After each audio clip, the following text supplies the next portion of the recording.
everybody. I'm Larry Ridley, and this is the NFL on EA Sports.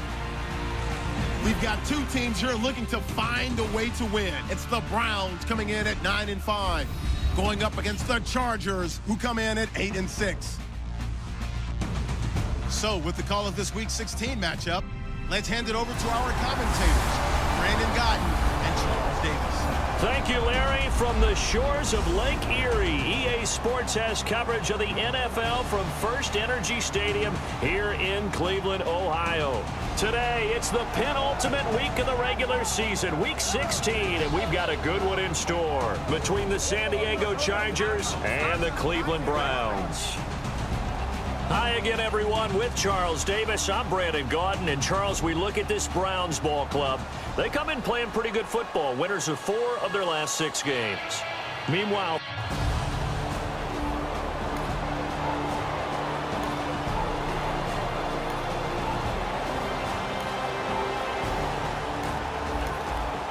nothing on the scoreboard, 0-0 as the offense gets ready to take over the football.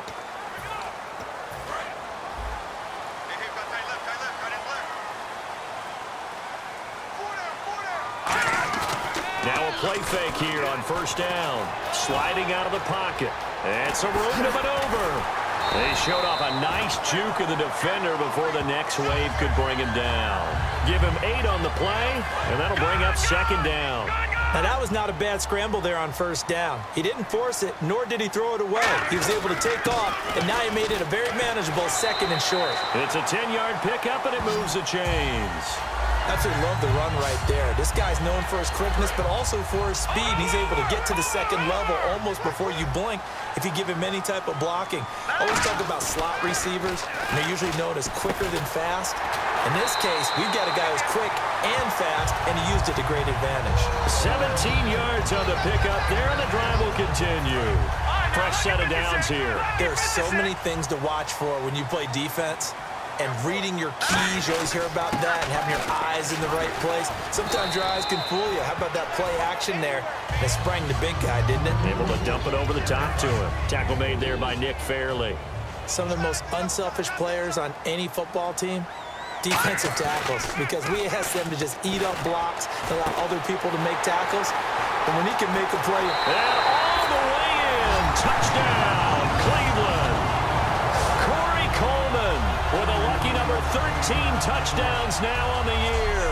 And the Browns have taken the early lead. I know these wide receivers are about flash and dash and high-flying plays, but a good number of them played running back at some point in their career, and that's how they finish off a lot of their big plays, running.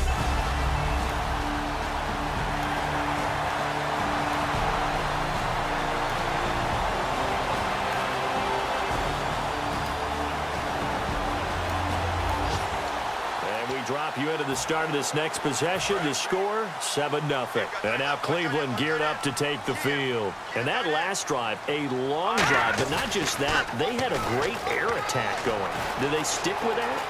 I would think that they would, because if they were confident enough to do it on the last drive, starting backed up in their own territory, why would you change anything? They've got to be confident about what they're presenting and continue to do so. Yeah, because the secondary, they really look clueless. And that was amazing because that drive went and went, no adjustments, and no big plays by the defense to knock the ball away. It's a gain of about 3, but it's going to leave them with 3rd and still 7 yards to go. Well, so many times we look at a short run and we praise the offense for trying to set the tempo and establish things, but the defensive guys, hey, they just won the battle there. It wasn't a big run given up. They don't always have to absorb the body blows. Sometimes they dish them out themselves. And he couldn't hang on to it through the contact. Incomplete.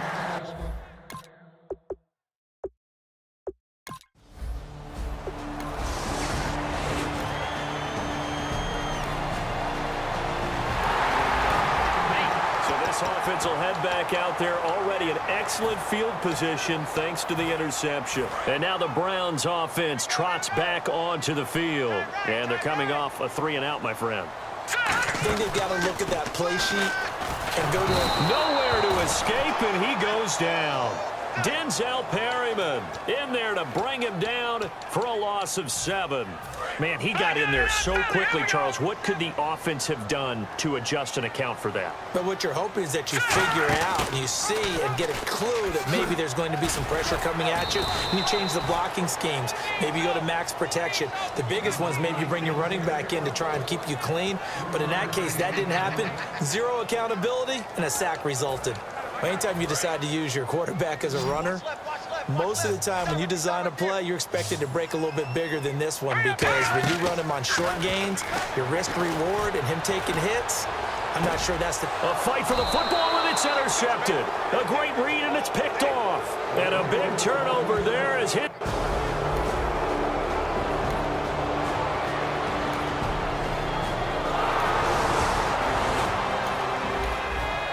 Offense ready to head back out there as they'll take over with a little over a minute to play in this first quarter. And here are the Browns now as the offense comes back out on the field. And they will stop him after a fairly minimal pickup. 2 yards on the carry there, and it'll be second down. The best defensive linemen, they play with great leverage so they can get low and not get bowled over by offensive linemen. They have excellent hands. They can throw people off on a play. We just saw a great example of a really good run stop by a guy playing the defensive tackle position. And he's got his man on the out route. 12 yards there as they move the chains. And a good quarterback facing zone coverage. If he has just a little bit of time to survey the scene, that's what's going to happen. No doubt about it. If there's no pressure, he's going to continue to pick them apart, because he'll have all that time to find someone open downfield. You can only cover for so long. So maybe they want to go to a zone blitz scheme, get a little bit more pressure. Remember when Carolina did that against Denver? They lost the game ultimately. They dropped the defensive end out, and he ended up with an interception in that game in Super Bowl 50.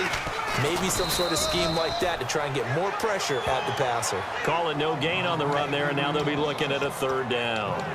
So nothing there, but maybe you blame that on the blocking. Yeah, at some point, you've got to win at the point of attack. And on that play, that was all the defense. They made it happen. I see an extra DB on the field now for San Diego. Yeah, indeed. They'll set up to throw. He's going to float this one deep right side. Oh, it's a touchdown if he holds on. Instead, it's 4th down. Now Gostkowski will come on to try a field goal. This is a 49-yard attempt, right hash. And his kick is good. Didn't hit it all that well, but he got enough on it to put it through. And the lead.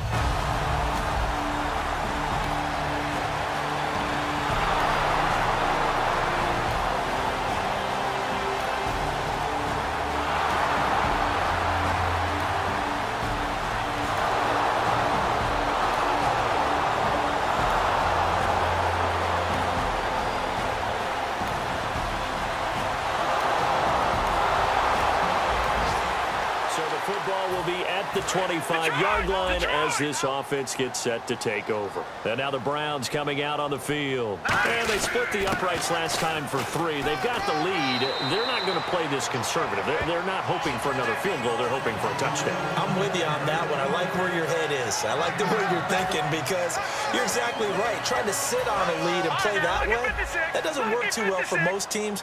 Run your offense. Yep. Run what you do best. Exactly. Put it all the way down and try to increase your lead in a big way. And the best way to do it, touchdowns. 2 yards on the pickup there, but it's enough to give them a new set of downs.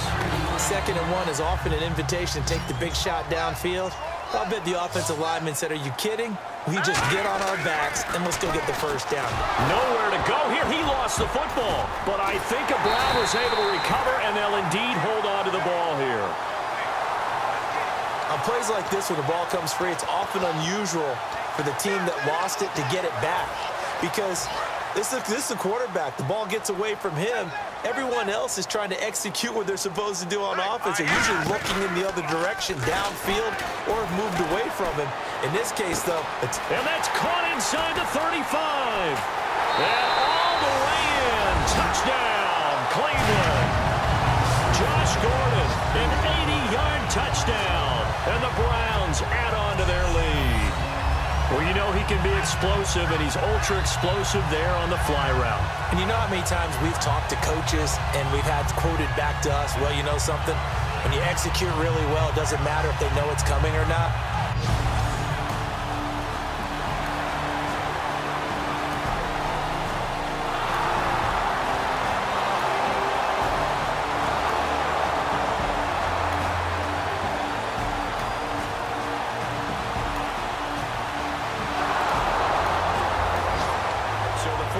be at the 25-yard line as this offense gets set to take over. And the Browns getting set to go.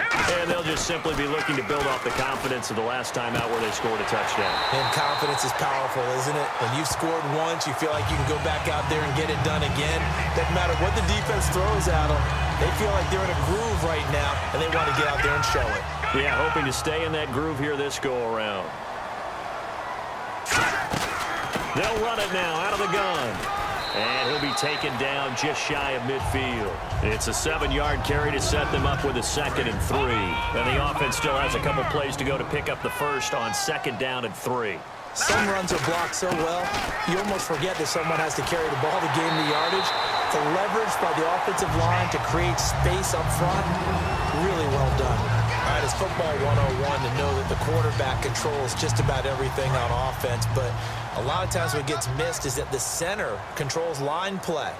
He has to communicate to the guards and the tackles what type of front they're facing, how they're going to block it, and what adjustments need to be made sometimes on the fly as a defense will shift. Give the center a lot of credit because for the most part, he's got big defensive linemen over his face all game long that he's got to try and block and protect his quarterback and create space for his runner. In this case, he did a really nice job of communicating and executing.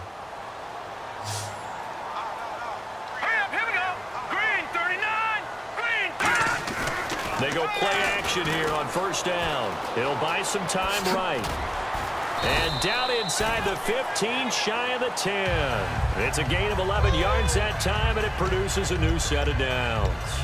Man, defensively, that hurts. They got him out of his rhythm. They had him hemmed in, but somehow he was able to tuck it away and get away for a gain. They'll run it now out of the gun. Credit him with a 1-yard gain there to make it 2nd and 9. Sometimes play calls boil down to philosophy. You know you're facing one of the top 10 units against the run in the NFL. So do you decide to keep smashing against them, or do you decide to throw the ball here? They'll run the option left. Stepping up, he's going to keep it. 2 yards on the carry there, and it's going to lead him to 3rd down. Here's play number 7 on the drive. This is 3rd and 7. They'll run the option left. He can run for it, and he will. And now the Chargers are going to look up here and signal for a timeout. And now following that timeout, the defense back out onto the field.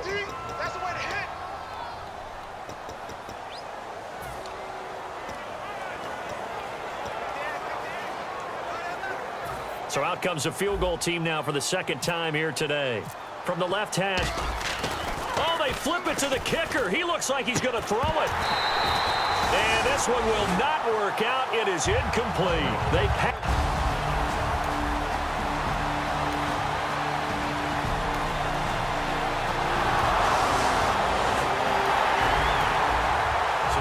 offense will head back out there, already in excellent field position thanks to the interception. And now Cleveland geared up to take the field. And last time, they had it 4th and goal, rolled the dice, didn't get it. Now they've got to put that behind them, try to put together another drive. Yeah, simple tip of the cap. Now whistles come in. We're going to get a timeout here by the offense. It's just their first, so they'll have 2 remaining here before we get to halftime. They'll run the option left. They give them 13 yards there on the play and a fresh set of downs. Well, partner, for a few years there, we thought this read option play was going to take over the whole NFL. It seemed like everyone was using it. But it has been scaled back considerably in the last few seasons, mainly because people are worried about their quarterbacks getting hit. But when you call it at the right time and you use it properly, you see the type of gains you can get. A nice chunk of yardage there by the quarterback. And they're going to hurry back to the line now. They'll run it again with Crowell. And he'll be stopped just outside the 5 at the 6. Now hold everything here. We're going to get a timeout by the offense. So that means they're down to 1 remaining here as we head toward halftime. And on 3rd down, a nickel formation here defensively. They'll run the option left. He may try and run for this. Now whistles come in. We're going to get a timeout here by the offense. And we're back. The offense had a chance to talk things over. We'll see what they come up with here on this next play. And the 13-year man puts it through, and they double him up here. It's This offense ready to get back out there as they'll have the football to start the third quarter. Here's the Browns offense now getting set to start off this third quarter. They built a good first half lead. Now they have a chance to add on to it. And what I'm thinking is that the offensive staff spent the entire halftime just working with them on, here's what we think they're going to do to attack us in the second half. Nice first half that we've had, guys, but be prepared for some change-ups. We're going to see them when we kick it off in the second half. See how they handle any adjustments that might be made defensively. They're 5 yards on the play there as the drive will continue. So many teams want to throw the ball in this situation nowadays, but I love watching a team that has enough confidence to go ahead and run the football. In that situation, that's almost a tendency breaker. And he'll take this up over the 40 to about the 41. Call it a gain of 4 on first, and that'll make it second down. But really, that was no surprise there. They've been running it well all game, and I know goals change all the time, but any team will take that type of run each and every time. The play-action fake. They'll look to throw. They'll roll him out right. And he'll be taken down, but not before he gets into enemy territory. They pick up 12 on the play there, and they move the chains.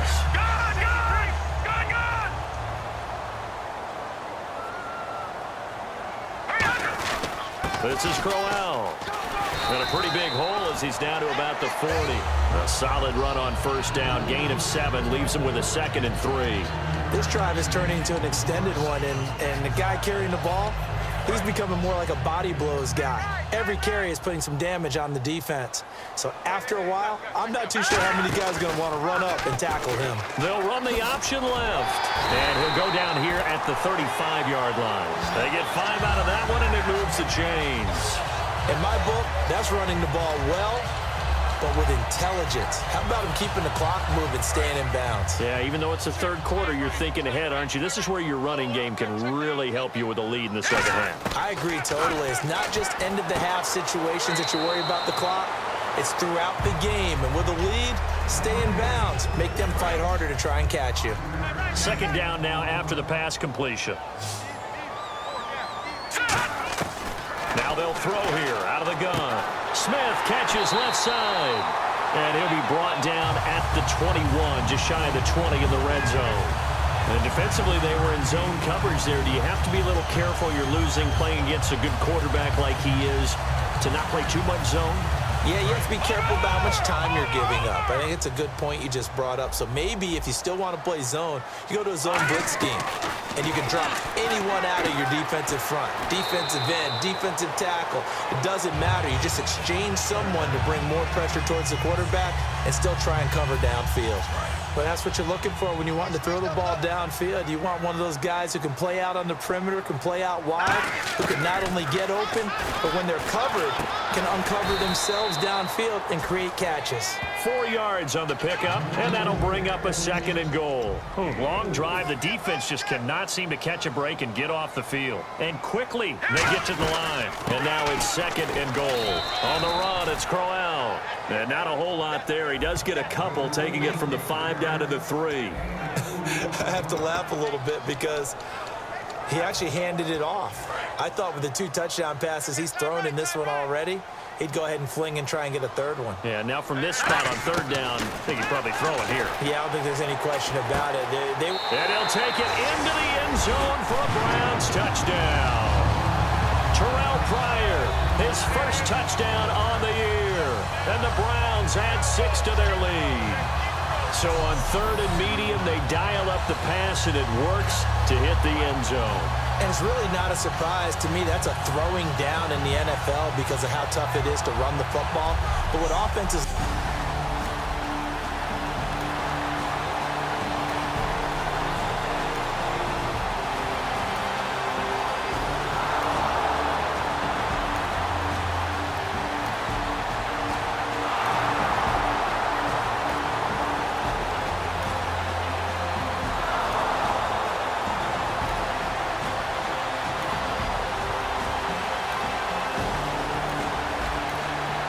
So the football will be at the 25-yard line as this offense gets set to take over. Now the Browns offense, they get ready to head back onto the field. And that last drive was very, very balanced, pretty methodical. You think they go that route again? I'm I'm always of the school that until they stop me from doing something, I'm going to continue. And I think that that's exactly what they'll look to do. But the beauty is the balance that they've created sets up opportunities for big plays. Looks like a run, turn into a play action, and throw one deep. Now it's Crowell, and he'll slip his way up across the 30 to the 32.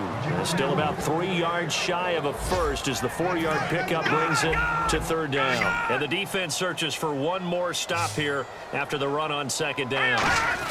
They'll try to run for it with Crowell, and he'll get nothing out of that one. The offense is not leaving the field. They're going to stay out and go for it on 4th and 3. They'll set up a throw. He finds Coleman. And he'll be taken down, but not before he gets into enemy territory. 22 yards on the pickup there. And on 4th down, they're able to convert and move the sticks. He's played a great game. It continues right there, even with this lead, confident to throw the pass and have the reception made. There's no doubt who the leader of their team is there? There's no doubt who they want to ride all the way to the finish, because strategy would tell you run the football, run the clock down. Instead, they're letting him throw it because they feel that confident in what he's getting done. And he's going to be met at the line of scrimmage and taken down. It's a loss of a yard there, and now second down.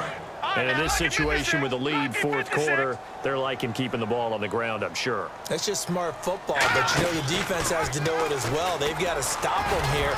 So now we're going to see that loading the box in a big way.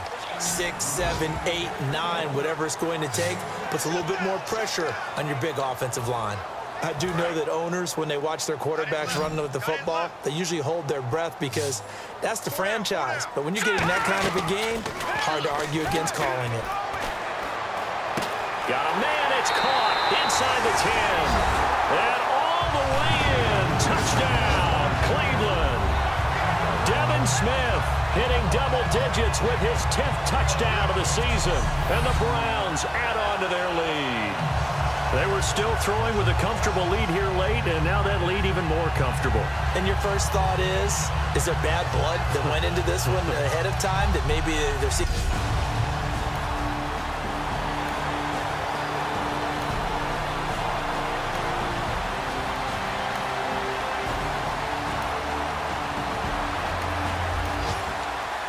Drop you into the start of this next possession. The score, 7-0.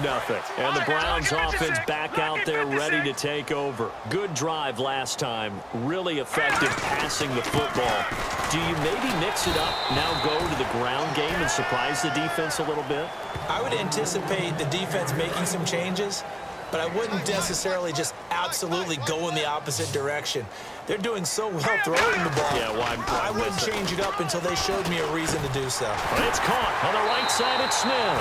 And he'll be taken down, but not before he gets into enemy territory. And now this is back-to-back weeks that he has treated us with a really solid performance. We know he's great. We expect it. But this is pretty special what we're watching here. We're watching a guy in total command of every situation, throwing the ball well, guiding his team, moving them. This is a whole lot of fun to watch. Yeah, it was fun last week. Sometimes it feels like we're at all these games. The 4th quarter here, they've got the lead. They want to keep it on the ground. That's what they're doing. Smart football. Keep the clock grinding. Keep it going. But you got to figure now, they're going to see more people stacked up in the line of scrimmage as they try and bleed it out. There's a good, nice, crisp run for a first down. I wonder if the defense might have been loosened up a little bit, maybe anticipating a pass instead of the run that they got. On first down, he'll drop to throw. Oh, he's got a man wide open, complete. And he will get into the end zone. It's another touchdown. This thing is ugly. In order to lead in a game, you're going to get plenty of contributors, but that's his second touchdown catch of this game. He's one of the key guys in this one. And you better believe he'll be looking for the hat trick here as this one continues to go.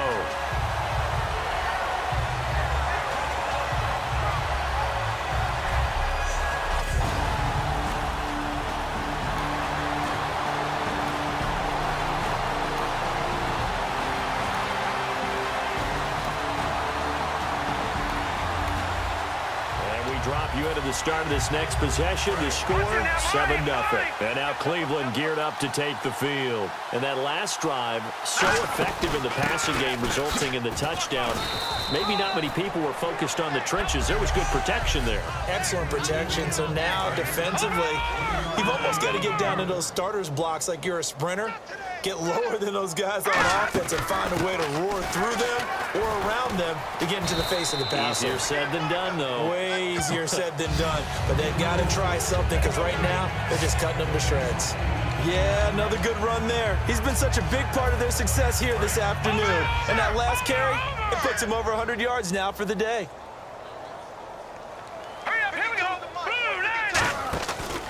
They'll run the option left. And he might have got this across midfield, not by much. They'll mark it down at the 49. A gain of 3, 2nd down. And Brandon, it's really no surprise to see them running the ball here. They've got the lead. There's not much time left. They just want to keep the clock moving and seal the win. That one looks like he'll throw here. Escaping the pressure right. Coleman has it here right side. And he gets this inside the 35-yard line.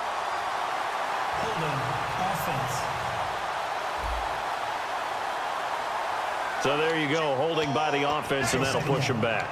Changes everything now as you try and figure out what your playbook has for you. Longer yardage situations, tougher to execute and pick up first downs. They'll run the option left. And he takes it past the 45 and down at the 46.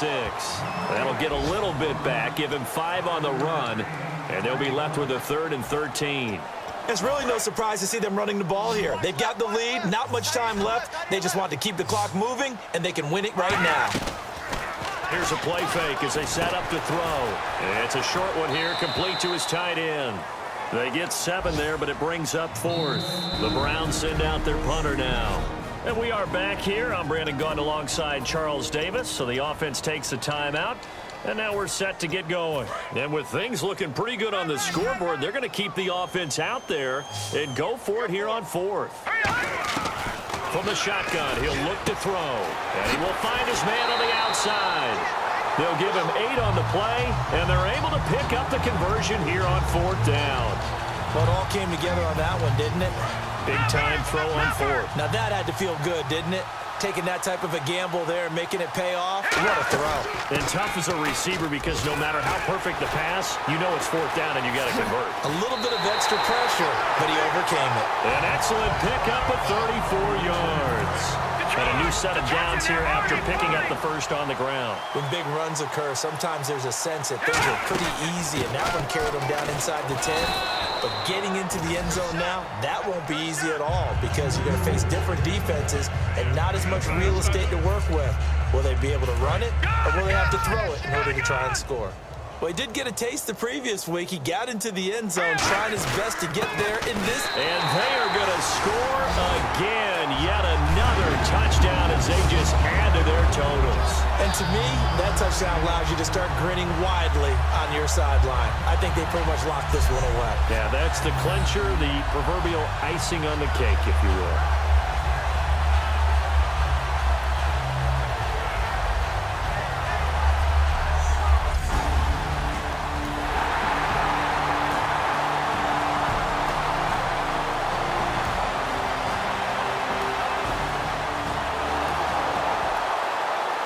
Big offensive explosion helped leading them to victory. And the defensive guys, they're just saying, hey, put those points up every week. We'll just keep winning. They will gratefully accept them, won't they? It makes their job that much easier when they're scoring that many points. Allows them to play with a totally different style and a different flow. So for Cleveland, it's an important win for their playoff hopes as they hit the 10-win mark now at 10-5. And they'll get to stay home again next week as the New York Jets come to town. Meanwhile, for the Chargers, their playoff hopes take a big hit as they fall to 8-7. And they'll get a home date next week against the Detroit Lions.